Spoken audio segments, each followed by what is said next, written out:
इस धरती पर वैसे तो लाखों जीव रहते हैं, लेकिन इंसान ही एकमात्र ऐसा प्राणी है जिसने अपने बुद्धि के दम पर इतनी तरक्की की है, जिसने हर इम्पॉसिबल चीज को पॉसिबल बनाया है। और इंसानों ने ही इस धरती पर बड़ी बड़ी बिल्डिंग्स, एरोप्लेन्स, स्मार्टफोन्स, कंप्यूटर और सुपर कंप्यूटर्स का आविष्कार किया है, और साथ ही अपनी लैंग्वेज को भी डेवलप किया है, जिसके कारण आज हम एक दूसरे से कम्युनिकेट कर पाते हैं। और हम इंसान इस धरती तक ही सीमित नहीं रहे, अब हम दूसरे ग्रहों पर भी जाने की तैयारी कर रहे हैं, जिसके लिए साइंटिस्ट स्पेस क्राफ्ट जैसी चीजों का आविष्कार कर रहे हैं। और आने वाले समय में इंसान दूसरे ग्रहों पर भी राज करेंगे। और हम इंसानों ने तकनीकी क्षेत्र में कितनी तरक्की की है, इस बात का अंदाजा आप इसी से लगा सकते हैं कि लगभग 2030 तक पूरी दुनिया में ड्राइवरलेस कारें आ जाएंगी, जिन्हें चलाने के लिए किसी भी ड्राइवर की जरूरत नहीं पड़ेगी। वो अपने आप ही जीपीएस की मदद से चलेंगी, जिसके कारण एक्सीडेंट भी जीरो हो जाएंगे। पिछले कुछ सालों से टेक्नोलॉजी को एक अलग ही लेवल पर ले जाने का प्रयास चल रहा है, जिसके लिए कंप्यूटर साइंटिस्ट ने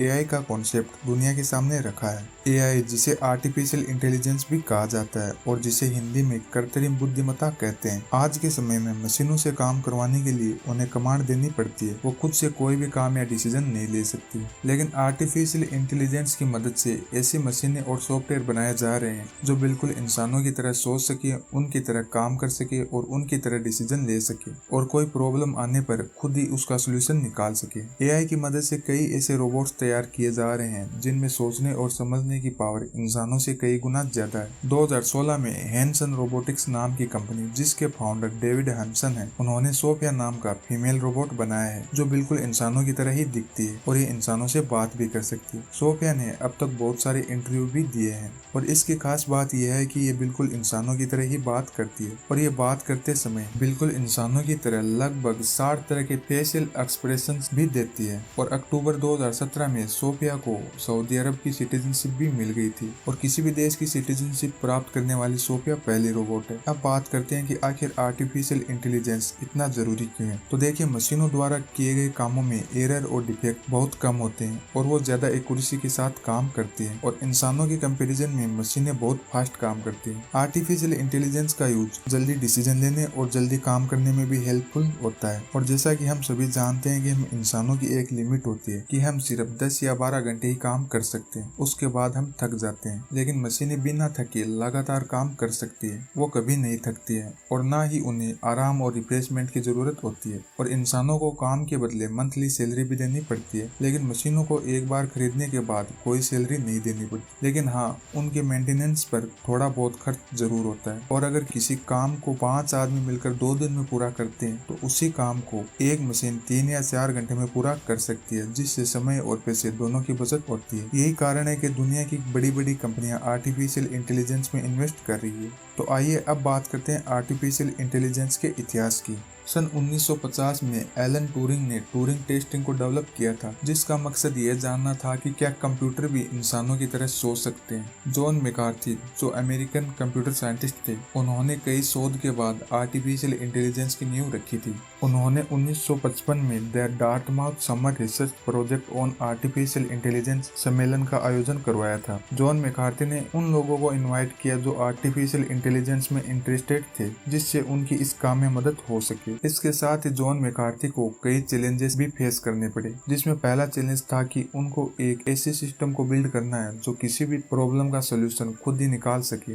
और दूसरा चैलेंज यह था कि अब उन्हें ऐसे सिस्टम को बनाना था जो चीजों को खुद ही सीख सके। उन्हें एआई के क्षेत्र में पहली सफलता तब मिली जब 1957 में नेवेल और सिमोन द्वारा एक जीपीएस यानी कि जनरल प्रॉब्लम सॉल्वर प्रोग्राम बनाया गया था। यह वायनर के फीडबैक सिद्धांत का विस्तार था। इसके द्वारा जनरल नॉलेज की प्रॉब्लम को सोल्व किया जा सकता था। फिर जॉन मैकार्थी ने 1958 में LISP लैंग्वेज का आविष्कार किया, जिसका यूज आज भी किया जा रहा है। दुनिया के कई बड़े साइंटिस्ट का मानना है कि टेक्नोलॉजी में इस तरह के डेवलपमेंट्स मशीनों को सुपर इंटेलिजेंट बना सकती है, जो आगे चलकर इंसानों के लिए खतरा बन सकती है। सदी के सबसे महान व्यक्ति स्टीफन हॉकिंग का कहना था कि The primitive forms of artificial intelligence we already have proved very useful.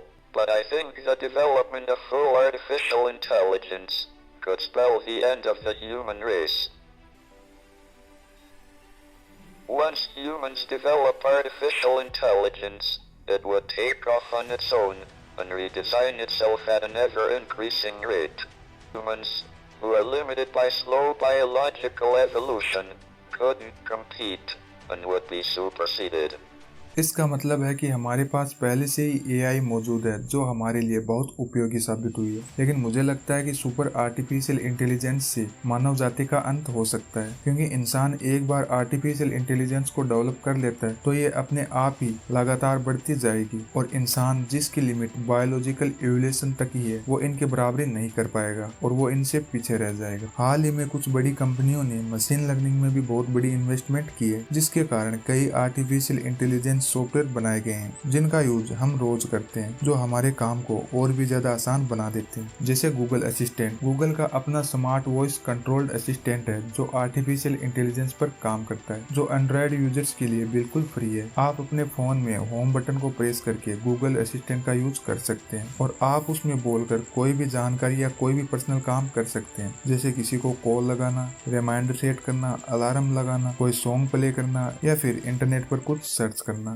ये सभी काम आप गूगल असिस्टेंट से बहुत आसानी से कर सकते हैं। और इतना ही नहीं, आप गूगल असिस्टेंट की मदद से अपने डेट ऑफ बर्थ, एड्रेस और वेदर के बारे में भी जान सकते हैं। और अगर आप अपने आसपास किसी चीज को सर्च कर रहे हैं जैसे hotel, petrol pump, ATM, hospitals, तो वो भी आप गूगल असिस्टेंट की मदद से बहुत आसानी से कर सकते हैं। और गूगल असिस्टेंट आपके इन सवालों के जवाब कुछ ही सेकंड्स में दे देती है। उसके बाद है सीरी। अगर आप आईफोन यूजर हैं तो आप सीरी के बारे में जरूर जानते हैं, जो सिर्फ आईफोन और आईपैड के लिए ही उपलब्ध है। सीरी वर्चुअल असिस्टेंट है जिसमें आप हे सीरी बोलकर किसी को मैसेज भेजना, कॉल लगाना, किसी ऐप को ओपन करना या फिर इंटरनेट पर कुछ सर्च करना, यह काम आप सीरी की मदद से भी कर सकते हैं। उसके बाद है इको। इको को अमेज़न कंपनी ने लॉन्च किया था। इको से आप ऑडियो बुक पढ़ सकते हैं, मौसम और ट्रैफिक का हाल भी जान सकते हैं, स्पोर्ट्स मैचों का स्कोर पता कर सकते हैं और स्टॉक मार्केट के बारे में भी जान सकते हैं। इको में सिर्फ आपको सवाल पूछने होते हैं, ये फटाफट उनका जवाब दे देता है। फिर है गूगल मैप। गूगल मैप में भी एआई टेक्नोलॉजी का यूज किया गया है, जो हमें किसी भी जगह का रास्ता बताने के लिए एआई मैपिंग के साथ गाइड टेक्नोलॉजी सड़क जानकारी को स्कैन करती है और एल्गोरिथम्स का यूज करके हमें सही रूट बताती है। फिर है marketing automation software. Marketing automation tool का यूज